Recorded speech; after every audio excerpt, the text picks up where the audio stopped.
Hi there, my name is Natalie and I'm a proud volunteer with Camp Adventure. Today I'm going to be reviewing this book, Star Stuff, Carl Sagan and the Mysteries of the Cosmos. This book is by Stephanie Rothfussen and it's published by Roaring Brook Press. So this is a wonderful picture book that tells the story of a man named Carl Sagan, from when he was a very curious boy, just beginning to be interested in the universe and the cosmos, to becoming an accomplished astronomer, making incredible discoveries and sharing them with the rest of the world. And while this book focuses on the details of Dr. Sagan's life, in a larger sense, it's about the importance of dreaming big and following your passions.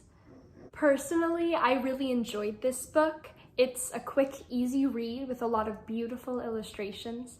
And I think what makes this book so interesting is that it does a really good job of combining non-fiction elements like biographical information about Dr. Carl Sagan and scientific facts with the more whimsical elements like the power of imagination and the thoughts going on inside Carl's head when he was a boy. The book also has a really cool feature, and that's a notes section at the back, which has more in-depth information about Dr. Carl Sagan and his discoveries. I do, however, have a few criticisms. First, the book poses some very big questions, like whether or not there's life on other planets, and some very big ideas like being bound for the stars. But all of those ideas are put into very small print at the corner of the page, where they just don't seem as important as they really are. So I think that some of those larger concepts should have been given a bit more importance in the book. Also, I think that some of the scientific information could have been tied in a bit more to the rest of Carl's life. For instance, Carl's famous phrase, which is that every living thing is made up of star stuff, sort of came out of nowhere in the book.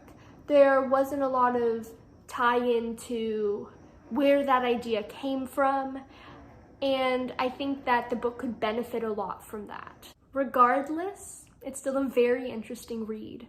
I think this is definitely the book for you if you're interested in science, because you can actually learn a thing or two from it. It has actual scientific facts, and it's also the story about someone who carried their love for science throughout their lives and made a successful career out of it, which is incredibly inspirational. And even if you're not in love with science, I still think it's worth a read because it's also a powerful lesson in staying true to your passions and what you can do if you nurture them. And I think that's one of the most important lessons that any young person can learn. So that was just a bit about the book Star Stuff. I really encourage you to read it and to keep on reading as much as you can. Thank you.